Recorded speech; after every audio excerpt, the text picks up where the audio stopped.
Canal Escute Áudio Novel. Se inscreva.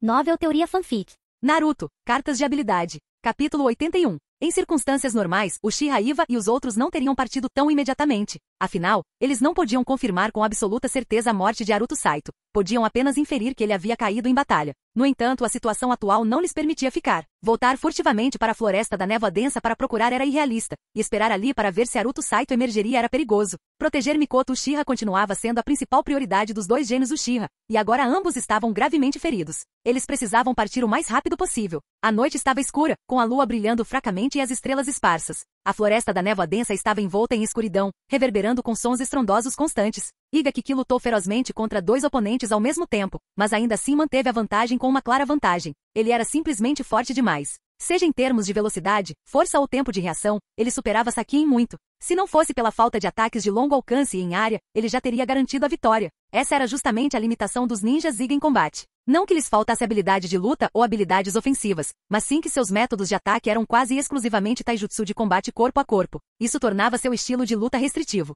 Se tivesse sido uma batalha corpo a corpo, Saki já teria perecido em suas mãos. Mas não havia Ces na batalha. Saki realmente não era páreo para Igakiki, mas tinha um aliado que o apoiava. Com seus esforços coordenados, mesmo quando forçados a um combate corpo a corpo, eles conseguiram lutar 2 contra 1. Esta foi a única razão pela qual Saki ainda não havia sido rapidamente derrotado e morto. Liberação de vento, técnica da presa torcida. Palma dos 8 trigramas, rotação celestial. Uma enorme esfera de vento espiral com vários metros de diâmetro foi lançada e colidiu com o escudo de chakra giratório da técnica punho gentil. A onda de choque aterrorizante se espalhou, demolindo árvores e abrindo fissuras profundas no solo. Saki ofegava pesadamente, seu rosto estava pálido, seus olhos estavam vermelhos e cheios de fadiga. Ele estava exausto, tendo consumido muito chakra. Estava chegando ao seu limite. Mesmo antes de enfrentar Igakiki, Saki já havia passado muito tempo perseguindo Uchiha, esgotando uma quantidade significativa de chakra no processo. A 100 metros de distância, Naruto Saito estava agachado no topo de uma árvore imponente, escondido na folhagem, observando a batalha atentamente. A névoa espessa ainda envolvia o ambiente, mantendo-o escondido do conflito que acontecia além. O Jonin que auxiliava Saki na batalha era chamado de Sagozu.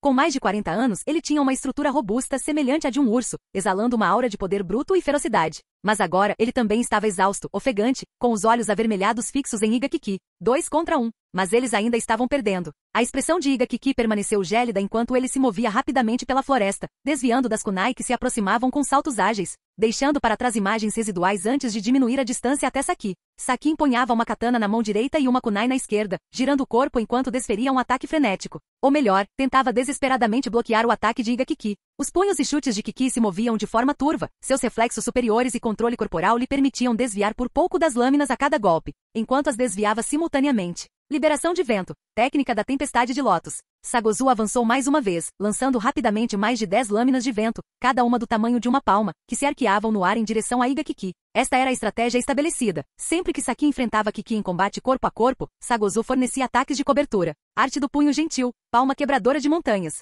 Igakiki mudou repentinamente de posição, transformando seus dedos em punhos, ambas as mãos explodindo com chakra verde brilhante enquanto ele golpeava para frente. Saki cruzou suas lâminas apressadamente para se defender. Estrondo. Saki foi arremessado para longe e naquele instante, Igakiki girou o corpo, deixando para trás uma imagem residual enquanto se esquivava das lâminas de vento que vinham de trás. No instante seguinte, ele reapareceu no topo de uma árvore, lançando-se para baixo em um ataque direto a Sagozu. Tudo aconteceu rápido demais. Sagozu se viu diretamente no caminho de Kiki. Não houve tempo para selos de mão. O impulso levou Sagozu adiante, impossibilitando qualquer recuo a tempo. Sua única opção foi erguer a espada e atacar Igakiki com violência, na esperança de que Saki retornasse para ajudar. Mas Saki foi levada embora. As mãos de Igakiki se moviam com uma velocidade estonteante. Em instantes, trocaram mais de 10 golpes antes de Kiki mudar abruptamente de tática, enrolando a manga em volta da espada de Sagozu e jogando-a para o lado. A espada de Sagozu escorregou de sua mão, e seu rosto se contorceu em choque. Ele tentou recuar, mas foi atingido por uma dor lancinante nas costelas. Seu corpo ficou rígido e dormente. Kiki selou seus pontos de chakra.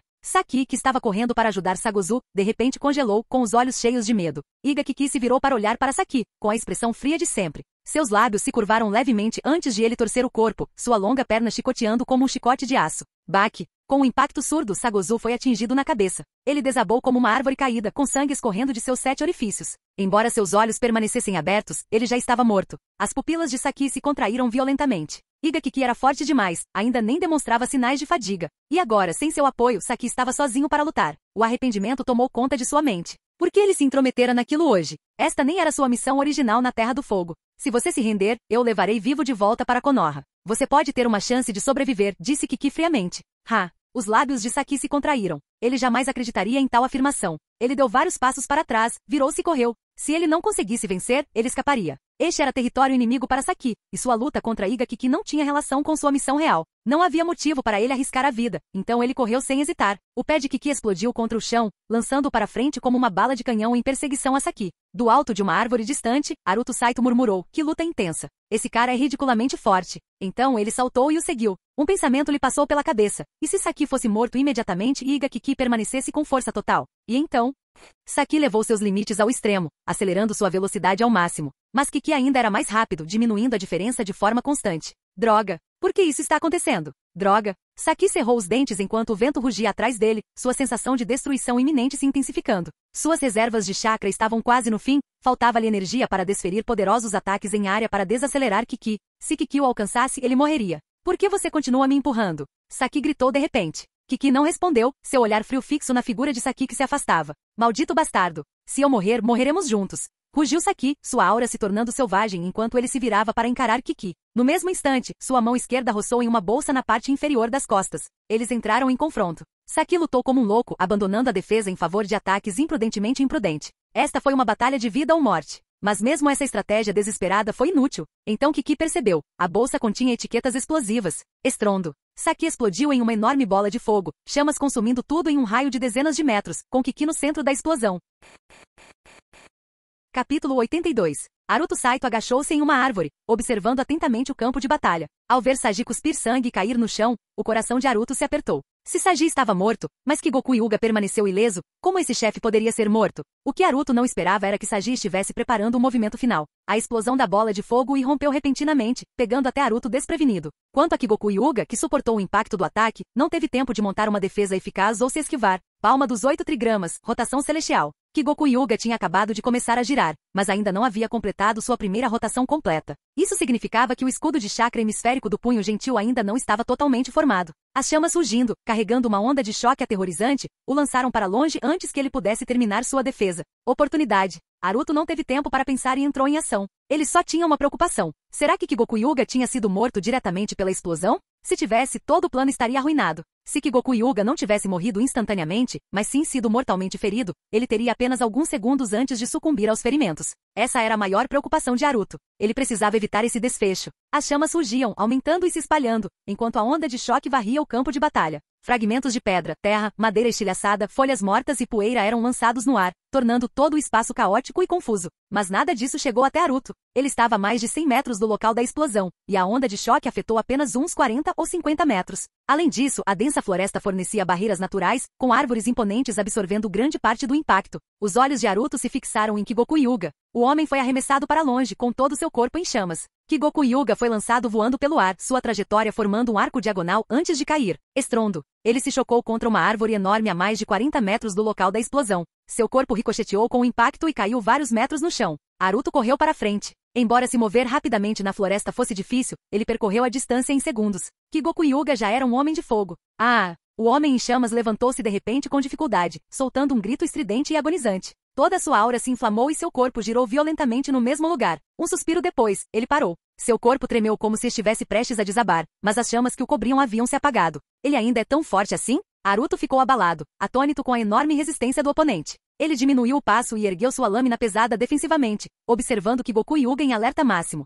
Goku Hyuga parecia completamente devastada. O fogo havia consumido metade de seu rosto, deixando-o irreconhecível. Um de seus olhos estava cego e a maior parte de seu cabelo havia queimado. Quanto às suas roupas, não havia mais nada que pudesse ser chamado de vestimenta. Seu corpo estava carbonizado em grandes manchas com finas listras carmesim, seu sangue exposto. E no entanto, mesmo em tal estado, Goku Hyuga permaneceu de pé. Ele até conseguiu apagar as chamas que o consumiam tão rapidamente. Sua resistência era assustadora. Haruto parou de repente, mantendo uma distância cautelosa. Ele precisava avaliar a condição de Goku Hyuga. Pelo que ele podia perceber, pelo menos 80% da pele do oponente estava carbonizada. Mas e quanto aos seus ferimentos internos? Na realidade, quando a explosão ocorreu, Goku Hyuga já havia começado a ativar a rotação celestial. Seu chakra começou a fluir para fora de todos os seus pontos Tenketsu, afastando parte do fogo. Embora seu corpo externo tivesse sofrido queimaduras graves, seus órgãos internos estavam de certa forma protegidos. Entretanto, mesmo assim, seus ferimentos ainda eram críticos. Ele estava às portas da morte. O verdadeiro perigo da explosão não era apenas o fogo, mas a força do impacto. Kigoku Hyuga foi arremessado para longe como se tivesse sido atingido por uma besta com cauda em fúria. Seus ferimentos internos eram catastróficos, alguns órgãos rompidos, outros deslocados. Tais ferimentos não tinham cura, a menos que ele recebesse tratamento imediato de um jutsu médico proibido, capaz de restaurar tudo. Mas não havia nenhum ninja médico no local. Apenas alguém que queria eliminá-lo. O corpo de Kigoku Hyuga tremeu enquanto ele cambaleava para a frente. Parecia que ele poderia desmaiar a qualquer momento, com os nervos dominados por uma dor inimaginável. Naruto o observava com cautela. O olho restante de Kigoku Hyuga ardia de raiva enquanto ele fixava o olhar em Naruto. Ele sabia desde o início que enfrentaria o shinobi de Suna. Ele havia sido armado por Naruto Saito. Então agora, vendo Naruto parado diante dele novamente, sua mente se encheu de fúria. Mas seu corpo já estava quebrado. Ei! Não me olhe assim, você está me assustando, disse Naruto. Ele estava perguntando de verdade, mas para Kigoku Hyuga, soou como pura zombaria. Ah! Kigoku Hyuga gritou novamente. Sua pele carbonizada se rachou, com sangue escorrendo pelas fendas. Ele deu 2 passos para frente, mas seu corpo cambaleou perigosamente. Se você já terminou, é só dizer. Você está me assustando. As palavras de Naruto sumiram enquanto ele se lançava para frente. Sua lâmina brilhou como um relâmpago. Corte. Sangue jorrou. A cabeça de Kigoku Hyuga se separou do corpo, rolando pelo chão. Enquanto ele morria, raios de uma tênue luz roxo-dourada irromperam de seu cadáver, e mais de 20 cartas se espalharam pelo ar. Jin, parabéns, anfitrião, por conseguir seu primeiro abate de chefe. Recompensa, 10.000 pontos de reputação e uma carta de tesouro. Jin, o anfitrião eliminou um inimigo acima do seu nível. Recompensa, uma carta aleatória de ninjutsu de nível B. A notificação do sistema fez os olhos de Naruto brilharem. Uma carta do tesouro? Definitivamente parecia valiosa. Em outro lugar, 2 Jonin de Suna, Hagakura e outro, travavam uma batalha brutal contra 2 Iga Jonin. A luta já havia atingido seu clímax há muito tempo. Inicialmente havia um Iga Chunin de elite adicional no campo de batalha, mas ele já havia sido morto. Embora os Shinobi Iga fossem habilidosos na defesa, um Chunin participando de uma batalha de nível Jonin era inerentemente perigoso. A diferença de poder era enorme, razão pela qual o posto de Jonin especial existia. Naquele momento, os 2 Shinobi Iga restantes ainda estavam em vantagem. Embora não tivessem conseguido proteger seu companheiro mais fraco, eles próprios permaneceram ilesos. Estrondo. Uma explosão estrondosa ecoou à distância. Apesar do caos no campo de batalha, os 4 combatentes a ouviram claramente. Então, um grito miserável e agonizante se seguiu. Kigoku-sama. As expressões dos 2 Iga Jonin mudaram instantaneamente. Eles reconheceram a voz, era Kigoku Hyuga. Impossível. Quem poderia ter feito Kigoku-sama gritar daquele jeito? O que aconteceu lá? Precisamos ir. Agora. Mover. Os 2 Iga Jonin imediatamente se afastaram, recuando de seus oponentes e desaparecendo nas árvores, correndo em direção ao local da explosão. Os 2 Jonin de Suna, que estavam na defensiva, ficaram atordoados. Trocaram olhares antes de suspirarem de alívio. O capitão deles pode estar morto ou gravemente ferido. Se for esse o caso, o nosso capitão venceu. Hagakura especulou, inclinando a cabeça. Vamos lá, vamos dar uma olhada. Eles presumiram que Saji havia vencido, então não havia motivo para fugir. Em vez disso, se reagrupariam e eliminariam os Shinobi Iga restantes. Talvez até levassem seus Byakugans como troféus. Em meio à floresta em chamas, Naruto tirou a carta do tesouro de seu inventário. Carta do tesouro? É como um mapa do tesouro. Devo usá-la para encontrar recompensas escondidas? Jin, incorreto. Então o que? Antes que Naruto pudesse terminar, seus sentidos aguçados o alertaram. 4 figuras se aproximavam rapidamente do sudoeste. Vieram aqui para recuperar o corpo? Tic, que bando de idiotas. Naruto murmurou, estendendo o braço para recolher as cartas caídas de Kigoku Hyuga antes de desaparecer na floresta. Capítulo 83. A árvore em chamas iluminava os arredores enquanto Naruto Saito acabava de sair, correndo da área banhada pela luz do fogo em direção à densa neblina. De outra direção, 2 shinobi de alto escalão do clã Hyuga correram em direção ao local. Eles chegaram ao cadáver carbonizado, ensanguentado e sem cabeça e instintivamente diminuíram o passo. Seus olhares pousaram na cabeça decepada que rolara para o lado. Embora metade do rosto estivesse queimado a ponto de ser irreconhecível, eles ainda conseguiam dizer quem era, seu capitão, uma figura proeminente entre a geração mais jovem do clã Hyuga, o líder da equipe de reconhecimento da divisão de inteligência de Konoha e o único filho do segundo ancião do clã Hyuga, Hyuga Kyokyoku. Hyuga Kyokyoku possuía muitos títulos de prestígio, cada um dos quais tinha um peso significativo, marcando seu status especial dentro do clã. Ele foi uma figura-chave no futuro do clã Hyuga, um candidato promissor para ascender ao posto de ancião como seu pai. Mas agora ele estava morto. Kyokyoku-sama. Kyokyoku-sama. Isso é um desastre. Os 2 Hyuga Jonin murmuraram, à beira do desespero, com os olhos brilhando de medo. A morte de Hyuga Kyokyoku foi chocante, mas essa não foi a pior parte. O verdadeiro terror residia no fato de ele estar morto, enquanto eles ainda estavam vivos. Na hierarquia rígida e nas tradições brutais do clã Hyuga, a morte de alguém tão importante quanto Hyuga Kyokyoku durante uma missão significava consequências. Alguém tinha que assumir a responsabilidade. Alguém tinha que pagar por sua morte. Enquanto isso, Akakura e outro Jonin de Tsunagakuri também chegaram por perto, agachados em uma árvore a uma distância segura das chamas, observando a cena. É aquele Hyuga, o guerreiro de elite. É ele. Ele foi explodido em pedaços? E o nosso capitão? Senhor Shaki, ele. A Kakura e seu companheiro não tinham sentimentos particulares sobre a morte de Hyuga Kyokyoku. Estavam muito mais preocupados com o destino de Shaki. Somente se Shaki ainda estivesse viva eles poderiam se unir para eliminar os dois Hyuga Jonin. Caso contrário, a melhor opção era fugir. Os Hyuga Jonin começaram a analisar o campo de batalha, reconstruindo os eventos com base nas evidências deixadas para trás. Os gênios de Tsunagakure fizeram o mesmo. A morte de Hyuga Kyokyoku foi confirmada, mas o corpo completo de Shaki não foi encontrado em lugar nenhum. Olha ali. A Kakura de repente avistou algo e apontou antes de saltar para frente. A cerca de 40 metros do local da explosão, uma lâmina ficou cravada em uma árvore. É a espada do capitão. A Kakura apareceu ao lado dela, puxando o ar rapidamente apenas para sua expressão escurecer. A lâmina saiu com muita facilidade, não estava profundamente cravada. Estava quebrado. A espada do capitão. As pupilas dos outros Jonin de Tsunagakure se contraíram. A frase, um guerreiro morre com sua lâmina, era frequentemente usada para samurais, mas para ninjas, o sentimento às vezes era o mesmo, especialmente diante de membros do clã Hyuga. O ninja sem sua arma tinha pouca chance contra o combate corpo a corpo de um Hyuga. Além disso, Hyuga Kyokyoku sempre foi mais forte que Shaki. No início da batalha, Hyuga Kyokyoku já havia se mostrado o lutador mais poderoso entre todos os presentes. Todos testemunharam isso. A espada do capitão estava quebrada. Ele perdeu. Então ele deve ter usado todos os seus explosivos para causar essa explosão. Teorizou a Kakura com os olhos brilhando de compreensão. Se for esse o caso, então em algum lugar por aqui, a lâmina quebrada provavelmente foi arremessada para longe na explosão, cravando-se na árvore. Quanto a Shaki, ele foi completamente destruído. Etiquetas explosivas não queimavam, elas destruíam. Se essa teoria estivesse correta, então deveria haver restos do corpo de Shaki deixados para trás. Procurem. A Kakura ordenou. Os dois Jonin de Tsunagakure se separaram para vasculhar a área. Logo, a Kakura encontrou uma mão mutilada e decepada entre os arbustos. Estava decepada no pulso, com alguns dedos arrancados e a carne carbonizada. Os dois Hyuga Jonin já haviam notado a Kakura e seu companheiro, mantendo uma distância de várias dezenas de metros. Os Shinobi Hyuga não lhes deram atenção. Estavam muito preocupados com a morte de Hyuga Kyokyoku. Algo não está certo, murmurou de repente o Shinobi Hyuga mais alto. Respondeu o mais baixo. Kyokyoku-sama ficou gravemente ferido pela explosão, mas foi decapitado. Quem cortou a cabeça de Kyokyoku-sama? Não era aquele júnior de elite de Tsunagakure? Não. Veja a reação deles. Os dois Hyuga Jonin voltaram sua atenção para Kakura e seu companheiro. O mais alto apontou discretamente e sussurrou. Eles estão procurando por fragmentos de corpos, e aquela lâmina quebrada. Olhem para eles. Kyokyoku-sama não teria perdido em uma luta direta. A explosão veio de uma detonação massiva de marcadores explosivos, o que significa que seu oponente deve ter detonado todos eles em desespero. Se ambos os lados pereceram na explosão, então quem cortou a cabeça de Kyokyoku-sama? Isso é apenas especulação. Pergunte a eles. A essa altura, a Kakura e seu companheiro já haviam confirmado a morte de Shaki. Embora não tivessem encontrado o corpo completo, haviam localizado fragmentos de corpo e pertences pessoais suficientes, incluindo uma mão decepada com um anel característico no dedo mindinho, a de Shaki. Seus desgraçados. Seu capitão está morto, e vocês são os próximos. O Shinobi Hyuga mais alto rugiu de repente, seu chakra queimando como se ele estivesse prestes a enlouquecer. Os dois Jonin de Tsunagakure trocaram um olhar.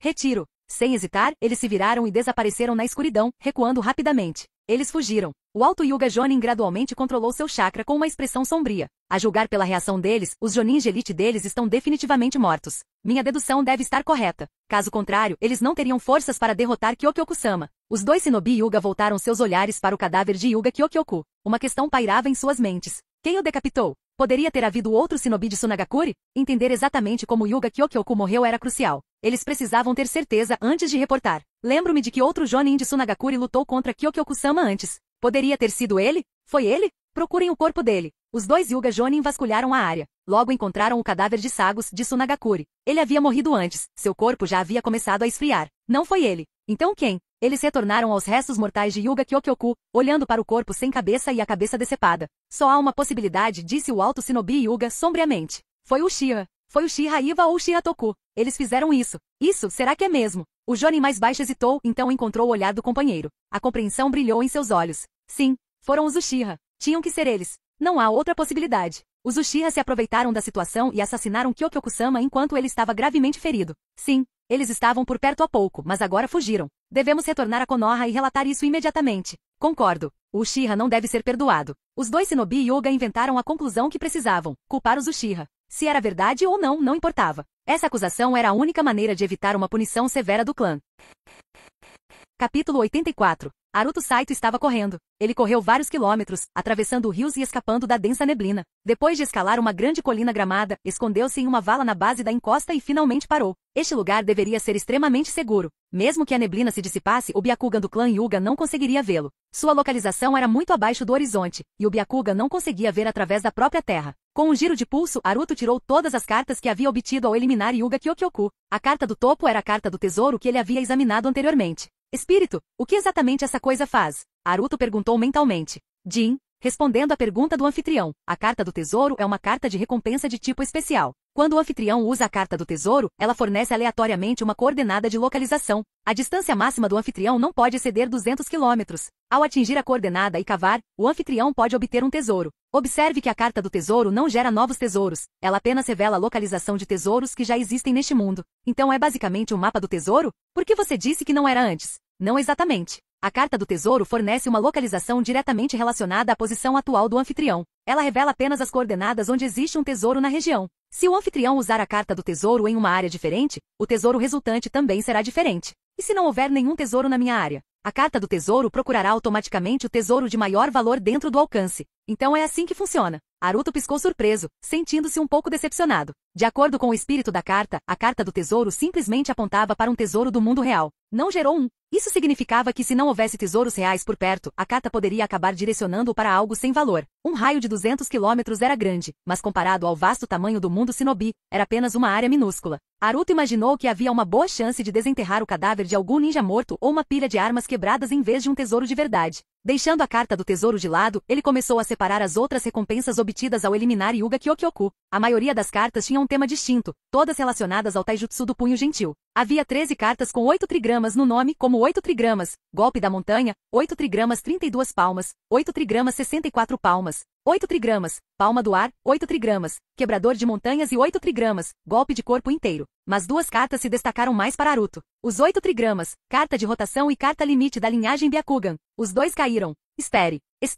Droga. Haruto de repente pulou batendo com força na própria testa com os olhos arregalados de arrependimento. Ele tinha esquecido algo. Ele esqueceu de usar o cartão taxa de drop dupla. A situação estava muito intensa. A explosão aconteceu muito repentinamente, e Haruto correu para dentro sem pensar. Ele se concentrou apenas em eliminar Hyuga Kyokyoku e negligenciou completamente a carta taxa de queda dupla. Esqueci de verificar o almanaque hoje? Está tudo dando errado. Haruto murmurou amargamente antes de perguntar. Espírito, se eu tivesse usado a carta taxa de queda dupla, teria conseguido 2 cartas de 8 trigramas. Rotação e 2 cartas de limite de linhagem Byakugan? Não. A carta taxa de queda dupla apenas aumenta a taxa de queda geral. O anfitrião não pode obter 2 cartas idênticas do mesmo alvo. Ah, bom, que alívio. Haruto suspirou, consolando-se. Pelo menos o cartão não foi desperdiçado, ele só se esqueceu de usá-lo. Além disso, os cartões-chave já haviam caído. Havia mais de 20 cartas no total. Além das cartas de taijutsu, havia uma carta de técnica de cintilação corporal, a técnica de teletransporte padrão usada pela maioria dos Chunin e Jonin. Era uma habilidade básica, mas útil. Além disso, havia mais de uma dúzia de cartas especiais. 3 cartas básicas de cura. 4 cartas básicas para restauração de chakras. 3 cartas de aprimoramento mental. Um cartão de 3.000 pontos de reputação. Uma carta muito incomum, carta Fragmento de Alma. Fragmento de Alma. O que ele faz? Perguntou Haruto enquanto segurava o cartão semi-transparente com texto vermelho sangue. Jin, respondendo à pergunta do anfitrião, usar a carta de Fragmento de Alma concede ao anfitrião fragmentos parciais de memória relacionados ao treinamento. Isso é incrível. Os olhos de Haruto brilharam. O maior problema em obter cartas de habilidade de inimigos derrotados era que ele só obtinha a habilidade bruta, não as técnicas, a experiência ou as estratégias de batalha que a acompanhavam. Ele teve que descobrir isso sozinho, mas o cartão Fragmento de Alma resolveu esse problema. Ao usá-lo, ele pôde adquirir o conhecimento de Hyuga Kyokyoku sobre as técnicas do punho gentil, permitindo-lhe entender suas aplicações práticas instantaneamente. Sem hesitar, Haruto começou a consumir as cartas uma por uma. Após consumir os 8 trigramas, cartas de rotação e as cartas de limite da linhagem Byakugan, sua técnica de rotação tornou-se mais refinada e quase impenetrável. Seu poder defensivo dobrou. Enquanto isso, o alcance do seu Byakugan também aumentou drasticamente.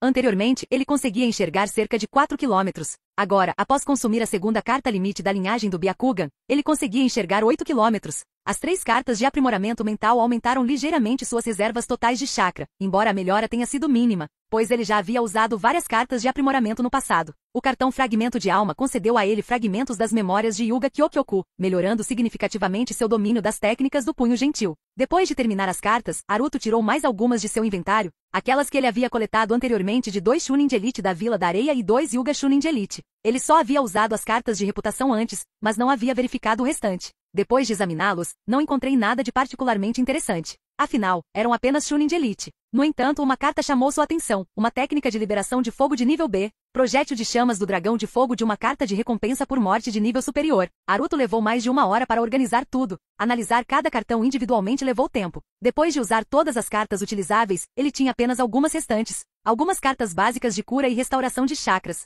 2 cartas mágicas. Carta de um chefe. Uma carta do tesouro. Um cartão de taxa de queda dupla. Cartão de bloqueio de loja a uma reputação. Além disso, sua reputação total atingiu 13.700 pontos, 10.000 de sua primeira morte de chefe, 3.000 de uma carta de reputação consumida e 700 de antes. Era tarde da noite. Depois de terminar tudo, Haruto seguiu para noroeste. Ele só precisava de um lugar para dormir. O resto podia esperar até amanhã. Na manhã seguinte, em um vale isolado na região noroeste da Terra do Fogo. Ao nascer do sol, Haruto acordou na caverna onde havia passado a noite. Espreguiçando-se saiu, pegou algumas rações secas de seu inventário e tomou um café da manhã simples antes de praticar suas técnicas do punho gentil fora da caverna. Ativando seu Byakugan, ele realizou uma série de golpes fluidos de punho gentil. Após praticar, ele estimou sua força. Provavelmente estava no mesmo nível de um Hyuga Jonin forte, mas ainda abaixo do nível de um Jonin de elite. Ele havia recuperado apenas parte das habilidades e experiência de Hyuga Kyokyoku, e os outros Hyuga que ele havia derrotado eram fracos demais para proporcionar melhorias substanciais. Depois de terminar seu treinamento, ele se banhou em um pequeno lago no vale e vestiu roupas limpas.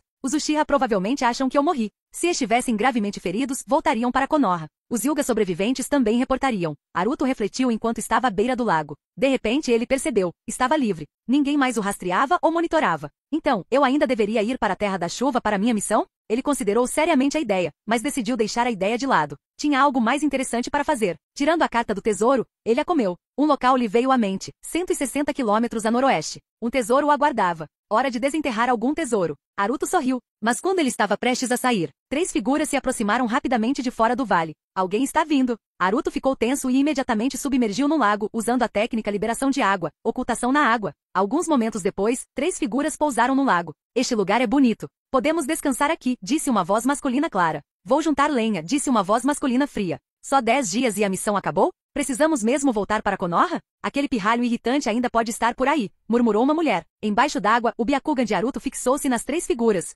Seus olhos se arregalaram em choque antes que sua raiva explodisse. De repente, ele irrompeu da água. Tsunade, Jiraiya e Orochimaru se viraram em choque, prontos para a batalha. O rosto de Tsunade se contorceu em descrença. Como diabos esse pirralho está aqui?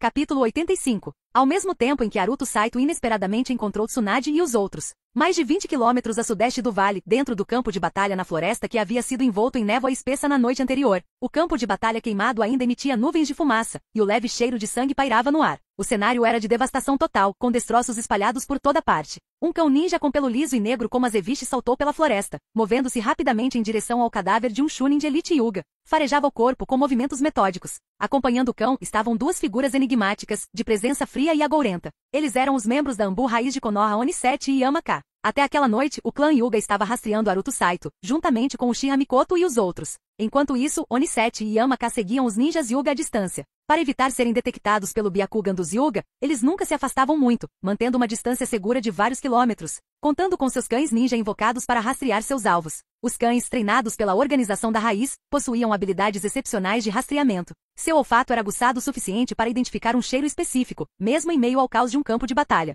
Oni7 e Yamaka vasculharam a floresta minuciosamente, confirmando a presença de cadáveres de ninjas Hyuga e da Vila da Areia. No entanto, não havia corpos de Uchiha. Na verdade, eles já sabiam que os 3 ninjas Uchiha estavam voltando para Konoha, pois na noite anterior, o trio havia passado perto do esconderijo de Oni7 e Yamaka quando partiram. Ainda assim, eles pouco se importavam com o destino dos ninjas Hyuga ou Uchiha. Sua única preocupação era Haruto Saito. Destruição mútua, murmurou Oni7 friamente após concluir a investigação. Nem os Hyuga nem esses ninjas estrangeiros levaram vantagem. Mas parece que o trio Uchiha e aquele pirralho conseguiram escapar. Ele voltou seu olhar para o noroeste e perguntou: quão longe ele está de nós agora? 23 quilômetros, respondeu o cão ninja preto com precisão. Se os ninjas Hyuga não estiverem mais rastreando Haruto Saito, talvez possamos nos aproximar, sugeriu Yamaka.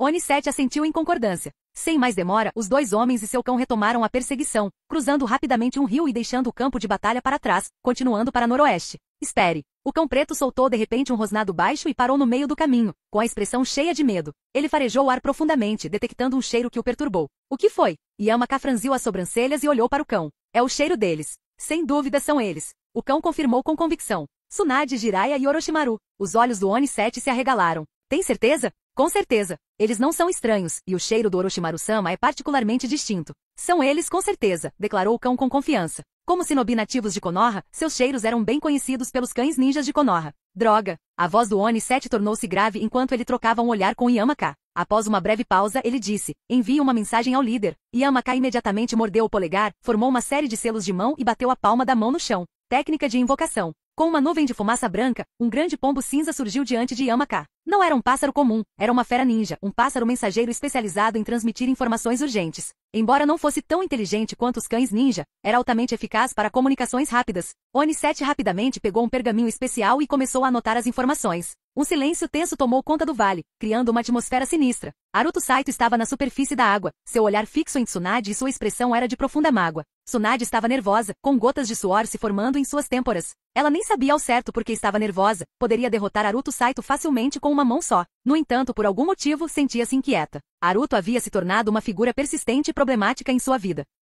Jiraiya lançou um olhar peculiar para Tsunade. Até mesmo o normalmente frio e sereno Orochimaru tinha a mesma expressão. Desde que partiram nesta missão, Tsunade reclamava constantemente de uma certa pirralha. Ela frequentemente expressava preocupações sobre seu futuro, demonstrando extrema relutância em retornar a Konoha. Na verdade, dada a força que tinham, os três poderiam ter completado a missão de reconhecimento e deixado a Terra da Chuva em 5 dias. Mas, devido à hesitação de Tsunade, ela se arrastou por 10 dias. E agora, como o destino quis, o mesmo pirralho de quem ela tanto reclamava apareceu milagrosamente diante deles. Uau! Aruto Saito, o que você está fazendo aqui?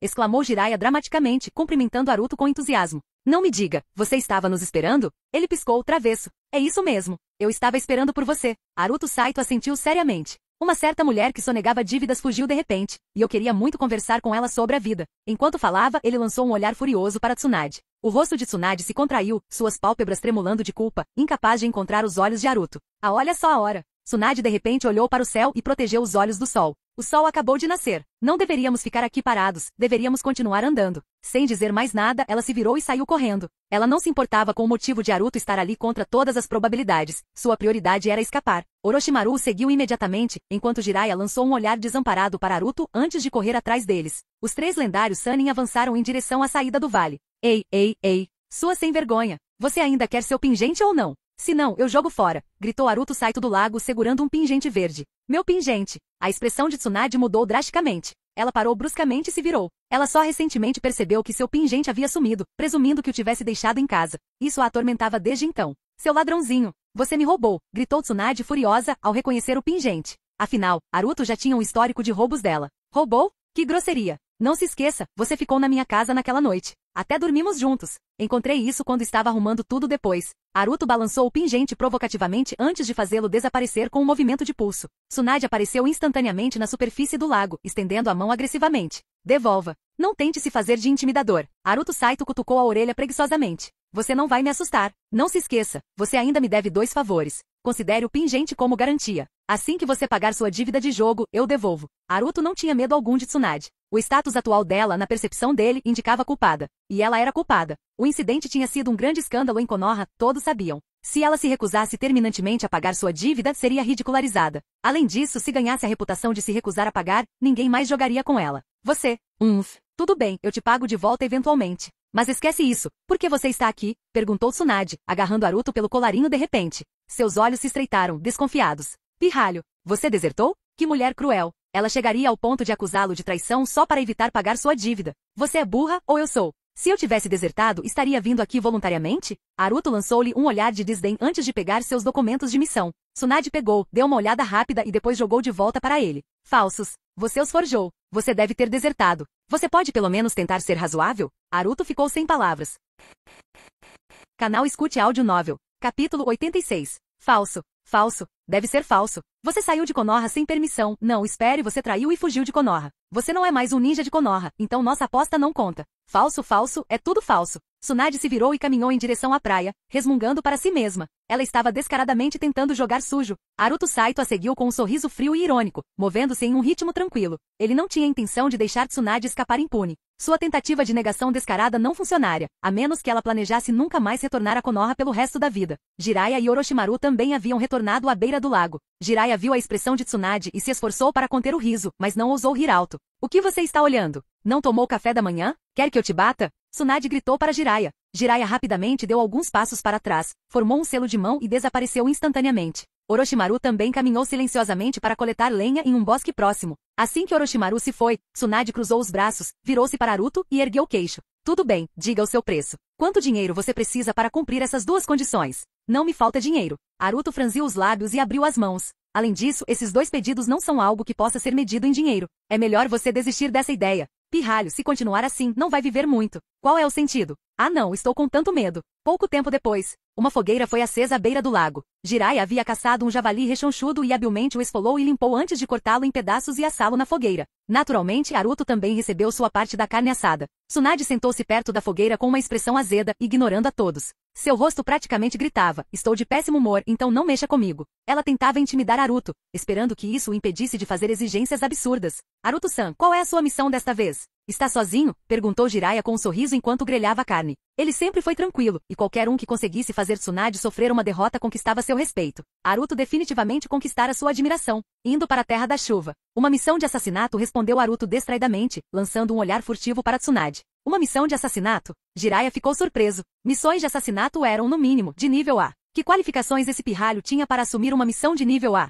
Seu nível não lhe permitia sequer aceitar tais tarefas, quanto mais executá-las. Posso dar uma olhada? Jiraiya gesticulou na direção dele. Aqui. Naruto entregou os documentos da missão que acabará de retirar. Era uma missão confidencial, algo normalmente não destinado a outros verem. Mas mostrá-la para Tsunade e Jiraiya? Isso não importava nem um pouco. Jiraiya examinou cuidadosamente o pergaminho da missão e os documentos. Rapidamente confirmou sua autenticidade. Estavam selados com selos criptografados especiais que continham assinaturas de chakra únicas, tornando-os impossíveis de falsificar. Era mesmo uma missão de assassinato. E era mesmo uma missão de nível A. Orochimaru olhou para Jiraiya, enquanto até mesmo Tsunade se voltou para os documentos. Seus olhos os examinaram com desconfiança antes de olhar para Naruto com dúvida. Pirralho, você não desertou de verdade, né? Naruto revirou os olhos para ela. Como você pôde receber uma missão de rank A? Você deve ter fingido, né? Eu te peguei. Tsunade cerrou os punhos como se fosse dar uma surra nele. Naruto permaneceu calmo. Tsunade não era realmente hostil com ele. Os documentos são reais, confirmou Jiraiya. Ele então fez uma pausa e olhou para Naruto. No entanto, você não deveria estar sozinho. Deve haver 3 membros do clã Uchiha supervisionando sua missão. Onde eles estão? Algo inesperado aconteceu ontem à noite e nos separamos, respondeu Naruto. Deixe-me ver. Tsunade pegou os documentos da missão de Jiraiya. Ela os havia olhado antes, mas não os levará a sério. Chamá-los de falsos fora apenas uma desculpa para ser irracional. O aroma da carne assada gradualmente encheu o ar. Depois de revisar os documentos novamente, Tsunade os passou para Orochimaru. Os documentos eram reais, o que significava que a missão era real. O único problema era que os 3 membros Uchiha estavam desaparecidos. Durante a refeição, Jiraiya conversou casualmente com Naruto, perguntando sobre o que havia acontecido na noite anterior. Ele não suspeitava de Naruto, apenas puxava conversa e ajudava Tsunade a aliviar seu constrangimento. Caso contrário, o olhar fixo e irônico de Naruto para ela teria sido insuportável. Naruto disse meias verdades, mencionando o encontro inesperado com uma equipe de reconhecimento da Vila da Areia e a perseguição do clã Hyuga. No entanto, ele omitiu detalhes sobre seus próprios assassinatos. Em vez disso, minimizou suas ações, alegando que assim que a neblina se instalou, ele se aproveitou do caos para escapar e não sabia o que aconteceu depois. Não os vi desde então. Mas meu palpite é que estavam focados em proteger Uchiha Mikoto e como estavam feridos, provavelmente retornaram diretamente para Konoha, concluiu Naruto, incerto. Claro, também existe a possibilidade de terem morrido em batalha. Jiraiya assentiu e não insistiu mais. Ele já tinha presenciado muitas situações semelhantes. Apesar da pouca idade, já tinha mais de uma década de experiência em missões, e quanto mais habilidoso se tornava, mais perigosas suas tarefas se tornavam. Encontros com inimigos durante as missões eram comuns. O único aspecto incomum era o envolvimento do clã Hyuga, mas isso não era problema de Jiraiya, ele não tinha interesse em se envolver naquela confusão. Fugindo da batalha? Você é uma vergonha para Konoha, zombou Tsunade. De acordo com o manual do protocolo de missões ninja, durante uma missão externa, a principal prioridade de um ninja é a missão em si. A maior prioridade é completar a missão, mesmo que isso custe a vida de seus companheiros de equipe. Recuar quando necessário e ignorar conflitos não relacionados é o procedimento padrão. Naruto lançou um olhar irônico para Tsunade. Onde exatamente eu estava errado? Minha missão é assassinar um alvo rico na Terra da Chuva. Ao encontrar inimigos ontem à noite, eu fugi de forma justa e honesta. Tsunade ficou sem palavras e só conseguiu encará-lo ferozmente. Porque Naruto estava absolutamente certo. Essa era a realidade do mundo ninja, tudo girava em torno de completar a missão. Tudo bem, vamos comer. Ainda temos uma longa jornada pela frente. Jiraiya interveio rapidamente, temendo que Tsunade perdesse a paciência. Se isso acontecesse, era muito mais provável que ele se tornasse seu saco de pancadas do que Naruto. Após a refeição, Jiraiya sugeriu que dessem uma olhada no campo de batalha da noite anterior. Naruto concordou e os guiou até lá. A floresta sudeste do rio apresentava sinais claros de batalha, marcas de queimaduras, corpos espalhados e o cheiro de plantas e animais queimados.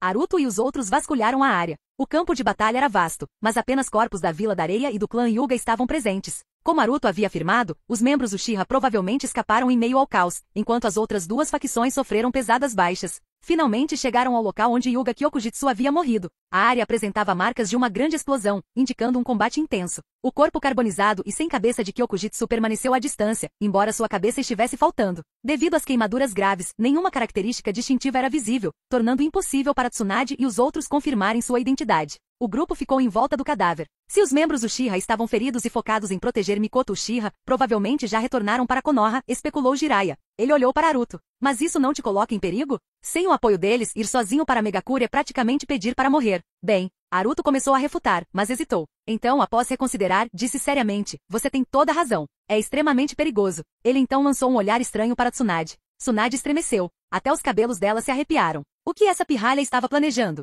Ai, Lady Tsunade, estou prestes a fazer meu primeiro pedido. Ouçam com atenção. Naruto pigarreou e declarou. Capítulo 87. O coração de Tsunade apertou. Que tipo de exigência excessiva aquela pirralha faria? Ela imaginara inúmeras possibilidades. Alguns cenários extremos incluíam Naruto Saito exigindo que ela se tornasse sua serva, forçando-a a ganhar 100 milhões de RY para ele, ou até mesmo fazendo-a rastejar como um cachorro. Era exatamente esse tipo de coisa que ela temia e por isso vinha evitando Naruto. Embora pudesse recusar e voltar atrás em sua palavra, fazer isso sem dúvida a tornaria motivo de chacota em toda a vila oculta da Folha. Quero continuar minha missão na Terra da Chuva. Naruto declarou de repente. Considerando quão perigoso é para mim viajar sozinho, Lady Tsunade, preciso que você me acompanhe até a Terra da Chuva. Tsunade ficou surpresa. Esse pedido era muito simples. Tsunade só aceitava missões na Terra da Chuva quando eram extremamente difíceis ou altamente perigosas. Uma missão de rank A, como assassinar um comerciante rico, não significava nada para ela. Se uma missão como aquela surgisse na Vila Oculta da Folha, nem chegaria ao seu nível, poderia ser facilmente realizada por um ninja de rank muito inferior. E ainda assim, era só isso que ele queria? Tsunade sentiu um alívio enorme e de repente percebeu que Naruto estava muito mais agradável do que antes. Tudo bem, está combinado. Você não pode voltar atrás. Eu vou com você para a Terra da Chuva. E vamos ser rápidos. Disse ela na velocidade da luz, com medo de que ele mudasse de ideia. O pedido era simplesmente fácil demais, basicamente era dar a ela uma missão de classificação A para completar. A comissão para uma missão de classificação A era de apenas algumas centenas de milhares de RY. Então era como se ela estivesse gastando uma quantia irrisória para se livrar de uma obrigação. Era uma pechincha. Espere um minuto, Tsunade interrompeu Jiraiya. Ainda precisamos voltar para a vila e relatar os resultados da missão ao nosso professor. Se você apenas... Vocês dois podem voltar, disse Tsunade, com as mãos na cintura. Mas... Jiraiya hesitou. A questão não era apenas relatar a missão. Como ninjas de alto nível diretamente subordinados ao Hokage, eles eram obrigados a permanecer na vila após completar uma missão para estarem de prontidão para missões de emergência. Se Tsunade fosse para a Terra da Chuva agora, isso poderia atrasar outras missões urgentes. Relaxe, é só uma missão de nível A. Tsunade percebeu a preocupação de Jiraiya e o tranquilizou. Se agirmos rápido, estaremos de volta à Vila Oculta da Folha em 7 dias. Mas a Terra da Chuva é perigosa, Jiraiya franziu a testa. Embora a missão em si não fosse difícil, a Terra da Chuva era uma das regiões mais caóticas e perigosas do mundo ninja. Era inerentemente arriscada. Tsunade nunca aceitava missões lá sozinha. Ela sempre estava acompanhada por Jiraiya e Orochimaru. Posso voltar para a vila sozinho e relatar o status da missão. Explicarei tudo ao professor, disse Orochimaru friamente. Os três discutiram o assunto por um tempo. Tsunade estava determinada a ir para a Terra da Chuva. Se o pedido de Naruto tivesse sido tão simples desde o início, ela não precisaria evitá-lo. Se ao menos soubesse, não teria se preocupado tanto. Ela poderia facilmente ter atendido não apenas 2, mas 10 pedidos como este. Tudo bem, acompanharei você e Naruto até a Terra da Chuva. Orochimaru retornará para relatar a missão. Jiraiya finalmente admitiu, vendo que Tsunade não se deixaria abalar. Vocês só têm 7 dias. Se não voltarem para a vila até lá, eu virei procurá-los, avisou Orochimaru. Como ninguém se opôs, ele se virou e foi embora. Esse era exatamente o tipo de pessoa que Orochimaru era. Sem palavras desnecessárias, sem sentimentalismo. Vamos. Naruto insistiu. A noite caiu e sob o luar fraco, uma pequena fogueira queimava ao lado de um riacho, enchendo o ar com o aroma de carne assando. Como Naruto não insistira em viajar muito rápido, eles percorreram apenas cerca de 120 quilômetros naquele dia. Já estavam próximos da fronteira da Terra da Chuva. Naruto parecia distraído enquanto comia sua carne grelhada lentamente, olhando frequentemente para o noroeste. Ele estava pensando no tesouro. Desde que usara a carta do tesouro, uma forte sensação surgira em sua mente como uma força guia. Não era algo tangível, mas sim um instinto. O tesouro estava a apenas algumas dezenas de quilômetros de distância, provavelmente localizado bem na fronteira entre a Terra do Fogo e a Terra da Chuva. Ele havia planejado inicialmente continuar a viagem durante a noite e desenterrar o tesouro imediatamente, mas Tsunade se opôs. Ela insistiu que acampar perto da fronteira era muito perigoso. Se continuassem, teriam que cruzar a fronteira, o que significava que não haveria descanso algum durante a noite inteira. Então eles não tiveram escolha a não ser parar ali, comer e descansar antes de entrar na Terra da Chuva na manhã seguinte. Ei, pirralho, depois do jantar, me ensine sua técnica de hipnose, disse Tsunade, mastigando sua carne. Meu nome é Naruto Saito. Pode me chamar de Naruto, tudo bem? Naruto lançou-lhe um olhar de soslaio. Ah, Isso é um pedido? Tsunade piscou para ele. Esqueça o que eu disse, respondeu Aruto imediatamente. Ele ainda tinha um pedido, e não iria desperdiçá-lo com algo tão trivial. Técnica de hipnose? Que técnica de hipnose? É genjutsu? Perguntou Jiraiya, sentado em frente a Tsunade, curioso. Não vou te contar, disse Tsunade, presunçosa. Ela nem tinha aprendido ainda, mas já estava gostando do segredo. E Jiraiya, não ouse espiar enquanto eu aprendo. Se não, Jiraiya revirou os olhos, fingindo que não estava tão interessado assim. Após o jantar, Jiraiya foi enviado a algumas dezenas de metros de distância para montar guarda. Perto da fogueira, Aruto voltou a ensinar hipnose a Tsunade. Eles tinham um acordo. Ela lhe ensinaria o jutsu de cura, e ele lhe ensinaria a hipnose. Aruto não era de quebrar acordos. À medida que a noite avançava, Tsunade ficou visivelmente frustrada. Ela não conseguia entender a técnica, não importava quantas vezes Aruto a explicasse. Não era uma questão de talento ninja, ela estava simplesmente impaciente demais. E se eu usar chakra? Isso tornaria tudo mais fácil? Tsunade sugeriu de repente. Se você adicionar chakra, basicamente vira ninjutsu. Aruto franziu a testa. Seria como desenvolver um jutsu totalmente novo. É muito mais difícil do que simplesmente aprender minha técnica de hipnose. Não necessariamente. Com meu talento em ninjutsu, posso até ter sucesso, disse Tsunade, confiante. Tudo bem, vá em frente e tente. Aruto deu de ombros. Não era problema dele se ela lutasse. Tsunade realmente tentou. Ela deixou o pingente balançar entre os dedos, injetando chakra nele para distorcer sutilmente o espaço diante de seus olhos. Era uma ilusão visual, e não hipnose de verdade. Ela continuou experimentando e discutindo com Aruto. Quando a noite já estava na metade. Jiraiya, é minha vez de vigiar, gritou Tsunade. Você, tem certeza? Perguntou Aruto sonolento e distraído. Ela não havia descansado nada antes. Sou uma ninja médica. Um cochilo rápido antes do amanhecer já basta, disse Tsunade, confiante, antes de fazer um sinal com a mão e desaparecer. Ela claramente tinha uma habilidade única para reduzir drasticamente sua necessidade de sono. Um novo dia amanheceu. A floresta estava carregada com o orvalho da manhã. Após um rápido café da manhã, os três partiram novamente rumo ao noroeste. A velocidade de Aruto não se comparava à de Tsunade e Jiraiya, então, para economizar tempo, Tsunade agarrou o braço de Aruto e avançou a uma velocidade incrível. A fronteira é extremamente perigosa. Se formos avistados, será um problema enorme. Não podemos parar, temos que nos mover rápido. A voz de Tsunade soou clara apesar do vento forte. Vocês dois estão preocupados? Com a força de vocês, o que há para temer? Retrucou Aruto. Não é a batalha que tememos, mas sim ser descoberto.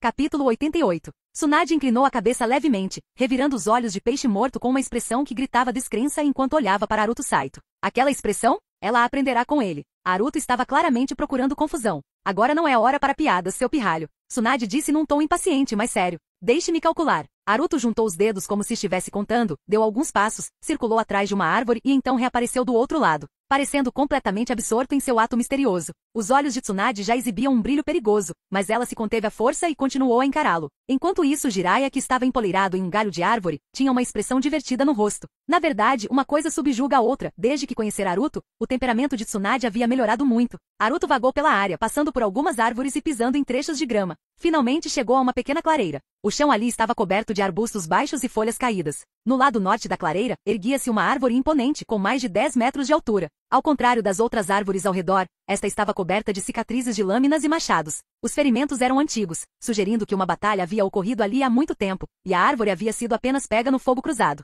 Em frente a esta árvore desgastada pela guerra havia uma pedra enorme, com mais de 2 metros de diâmetro. A rocha estava coberta de musgo, com trepadeiras se enrolando ao redor, algumas secas e amarelas, outras viçosas e verdes. Trazia marcas do tempo, tendo permanecido ali por sabe-se lá quantos anos. Aruto parou em frente à pedra, apertou os dedos novamente e assentiu seriamente como se confirmasse algo. Seu pirralho maldito. Está pedindo uma surra? Tsunade não conseguiu mais conter a raiva e gritou. Esse garoto era completamente louco. Há algo valioso enterrado aqui embaixo. É até justo chamar de tesouro. Aruto apontou para a pedra. O sinal em sua mente era incrivelmente forte, e a fonte estava diretamente abaixo da rocha. Tsunade cerrou os punhos, rangendo os dentes audivelmente. Respirou fundo, tentando se acalmar. Se não fosse pelo fato de ainda dever um favor a Aruto e temer que ele pudesse se vingar fazendo um pedido irracional, ela já o teria socado. Pirralho, você acha isso engraçado? Pare de enrolar. Não tenho tempo para suas bobagens. A voz de Tsunade era controlada, mas desprovida de qualquer calor. Estou falando sério. Está bem abaixo da gente, só não sei a que profundidade. Aruto apontou novamente e olhou para Tsunade. E se não houver nada lá? Tsunade cerrou os dentes.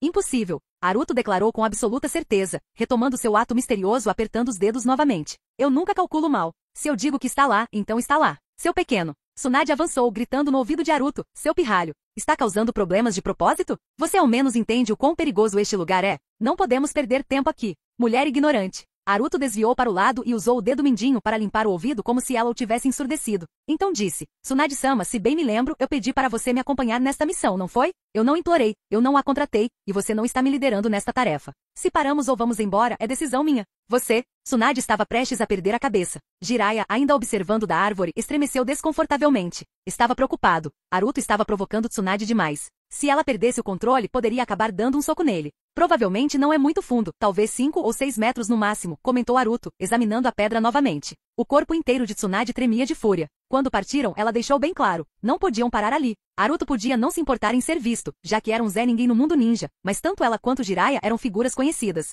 Todas as principais facções tinham suas informações. Se o paradeiro deles fosse exposto e eles não conseguissem eliminar todas as testemunhas, as coisas poderiam ficar complicadas. 5 ou 6 metros. Você tem ideia de quanto tempo levaria para cavar? Pirralho. Você está fazendo isso de propósito, não é? Você quer que a gente fique exposto. O olhar de Tsunade ficou desconfiado, como se tivesse percebido algo. Mulher idiota. Haruto inclinou a cabeça e olhou para ela. Se eu quisesse te machucar, não haveria tesouro aqui, seria uma emboscada. Você se esqueceu? Eu já te hipnotizei antes. Para ser sincero, já tive muitas chances de te machucar. Tsunade ficou momentaneamente atordoada. Isso mesmo. Ela estava com tanta raiva que se esqueceu. Ao contrário de outros que poderiam suspeitar de Haruto por causa de suas origens desconhecidas, ela sabia que se ele realmente quisesse fazer algo com ela já teria acabado há muito tempo. Então, você está dizendo que está nos enganando de propósito? Só causando problemas por diversão? Tsunade tentou virar a situação contra ele. De qualquer forma, tudo era culpa do Haruto. Ela se recusou a acreditar em alguma habilidade mágica para prever tesouros. Estou falando sério. Haruto confirmou novamente, dando de ombros.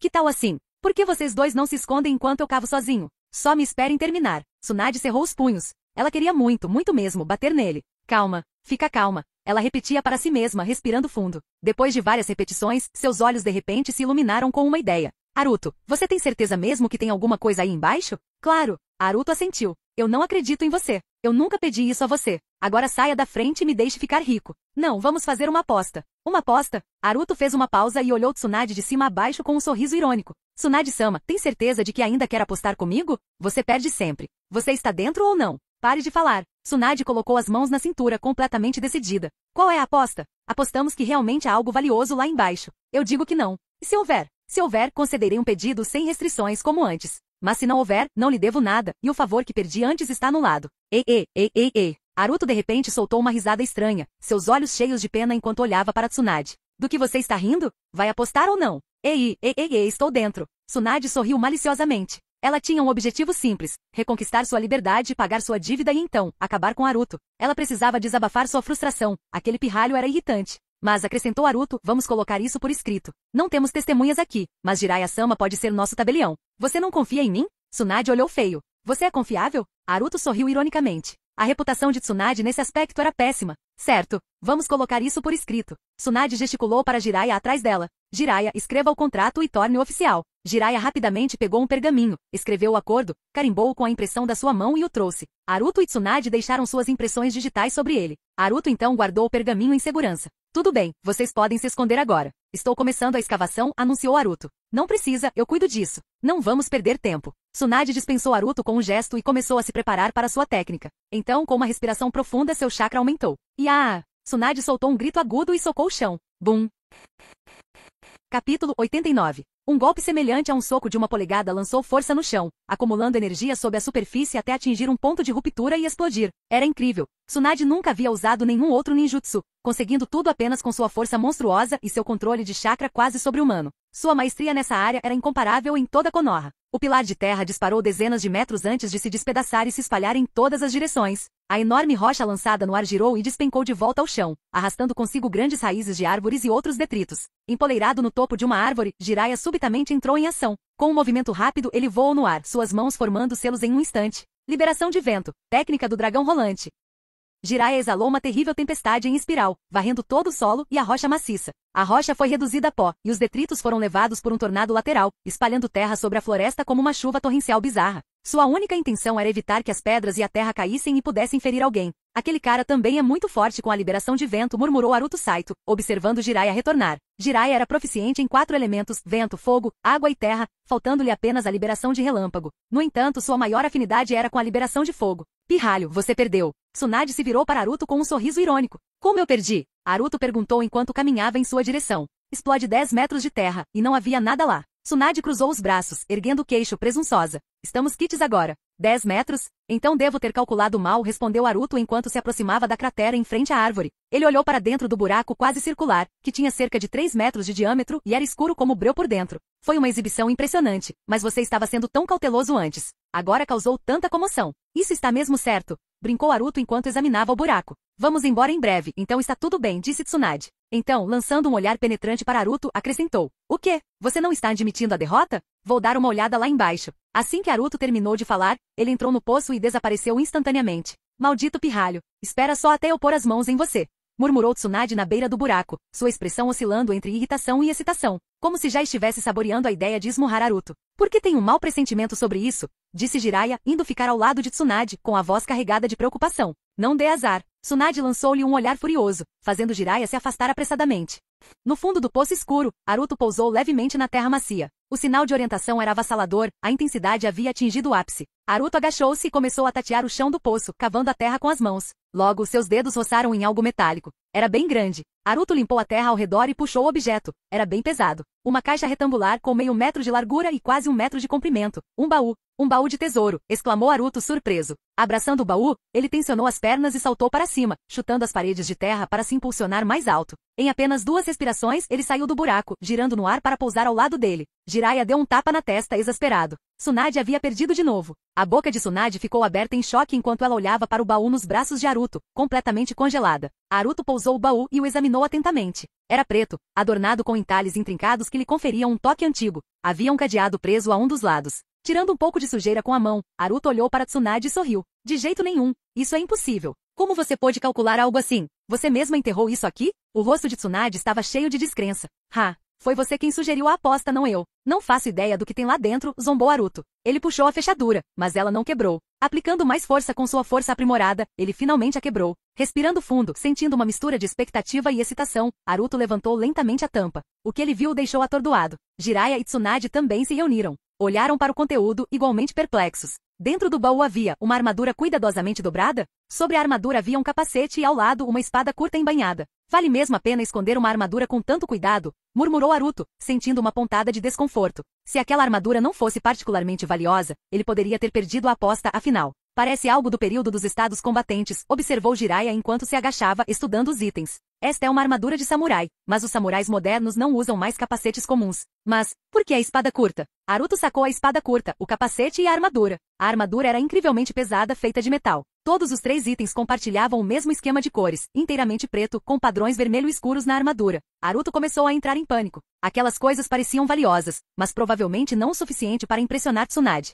Tsunade, no entanto, franziu a testa profundamente, olhando para a armadura em silêncio. Espere, tem mais, disse Jiraiya de repente. Sem a armadura, ele notou algo mais no fundo do baú, vários pergaminhos. Ele os pegou e começou a examiná-los um por um. O que eles dizem? Aruto continuou a manusear a armadura. Não tinha certeza se era apenas sua imaginação, mas sentia uma energia tênue emanando dela. Os padrões na armadura pareciam suspeitosamente com algum tipo de escrita de selamento. Jiraiya não respondeu imediatamente. Em vez disso, ficou absorto no conteúdo dos pergaminhos. É do país Kurobu? Tsunade perguntou de repente. Sim. Jiraiya assentiu. Os olhos de Aruto se arregalaram. Ele os olhou de um lado para o outro antes de fixar o olhar em Tsunade. Você reconhece esta armadura? É uma lenda famosa. Uma vez li sobre ela no escritório do meu professor, respondeu Tsunade. O que foi? Aruto insistiu. País Kurobu, uma pequena nação que foi destruída há quase 70 anos. Assim como a ainda existente Terra do Ferro, era uma nação de samurais. Tsunade cruzou os braços e explicou. Foi fundada há 1000 anos e já foi muito poderosa. Mas nos tempos modernos, com o florescimento do ninjutsu, o caminho dos samurais declinou. Cerca de 70 anos atrás, durante o início do período dos reinos combatentes, o país Kurobu foi dizimado no caos das guerras ninjas.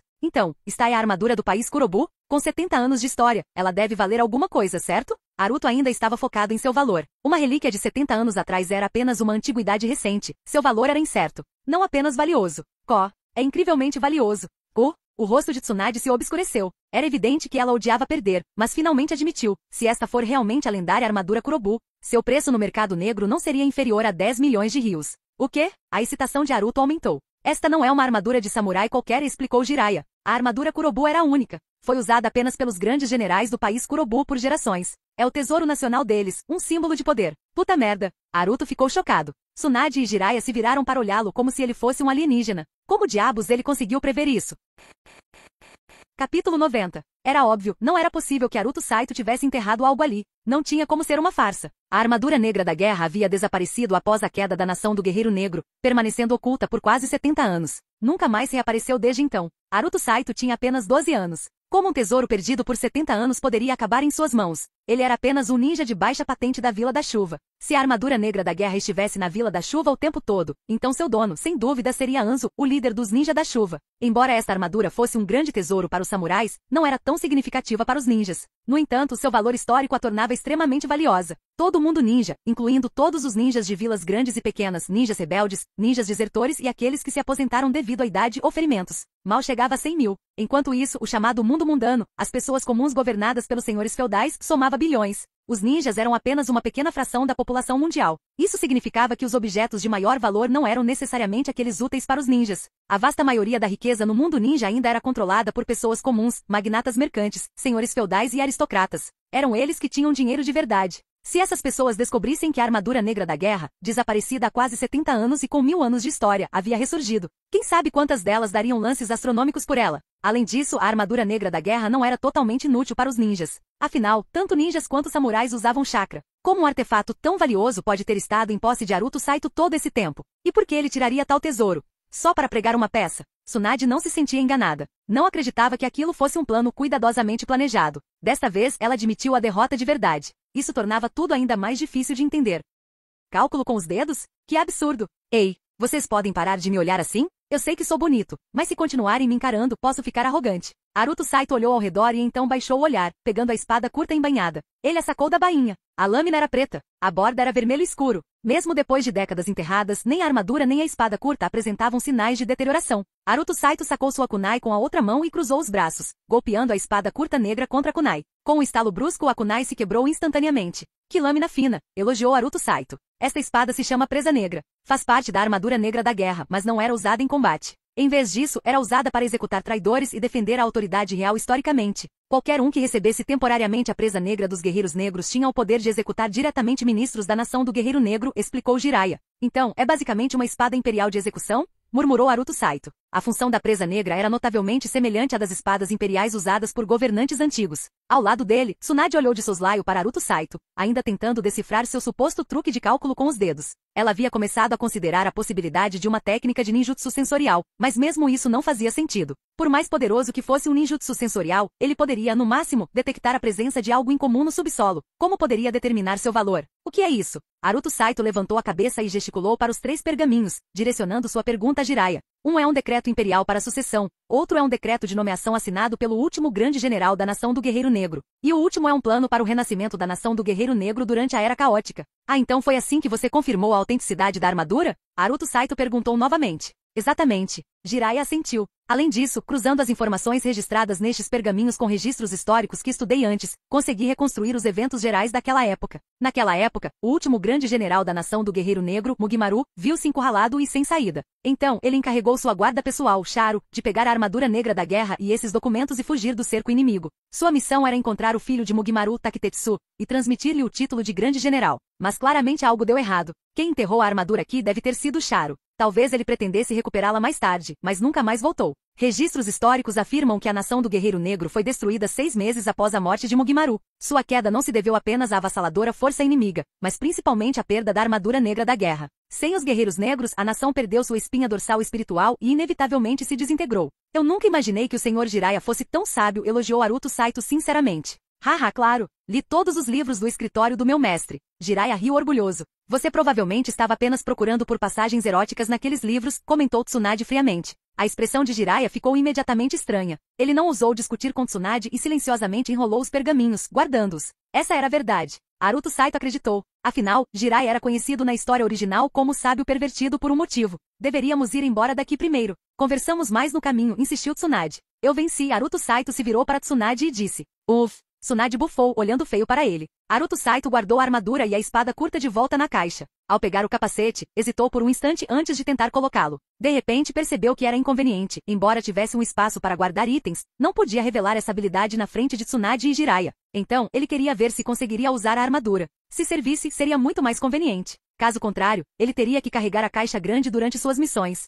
Aruto Saito era magro e pequeno, pouco maior que uma criança. A armadura negra da guerra fora claramente projetada para um adulto, então parecia improvável que servisse. Mas ele queria tentar. E se de alguma forma funcionasse? O capacete era semi-fechado, cobrindo as laterais, a parte traseira e a parte superior, deixando apenas a parte frontal aberta. Haruto Saito colocou o capacete um pouco grande na cabeça e balançou a cabeça levemente. O capacete balançou. Seu ajuste estava longe de ser perfeito. É grande demais, murmurou Haruto Saito. Quando estava prestes a removê-lo, sentiu de repente uma onda de energia vinda do capacete, mais forte do que antes. Chakra. Haruto Saito se assustou. Ele enviou seu próprio chakra para o capacete para investigar. Naquele instante, o capacete encolheu, ajustando-se perfeitamente à sua cabeça, moldando-se como se tivesse sido feito sob medida para ele. Tsunade e Jiraiya notaram a transformação. Tsunade, que estava prestes a pedir para Haruto Saito se apressar, engoliu as palavras em choque. Isso é incrível. Haruto Saito arregalou os olhos ao perceber. A armadura negra da guerra pode mudar de tamanho. Tinha que ser. Esta armadura havia sido passada de geração em geração de generais da nação do Guerreiro Negro, dezenas deles. Será que todos tinham a mesma altura e constituição física? Claro que não. A resposta era simples. Desde o momento em que foi criada, esta armadura foi projetada para se redimensionar. Só assim poderia ser usada por gerações sucessivas de generais. Haruto Saito entendeu agora. Sem hesitar, tirou a armadura da caixa, removeu suas próprias roupas e equipamentos e vestiu rapidamente a armadura. Assim que o chakra fluiu através dele, a armadura enorme encolheu, ajustando-se perfeitamente a ele. E naquele momento, enquanto ele se movia, uma névoa escura saiu das aberturas da armadura, envolvendo-o completamente. O Guerreiro Negro. Tsunade exclamou. Haruto Saito se tornou a verdadeira lenda escrita na história. Fim do vídeo. Para acesso antecipado à continuação dos vídeos, ou para incentivar o canal, vire membro. Muito obrigado.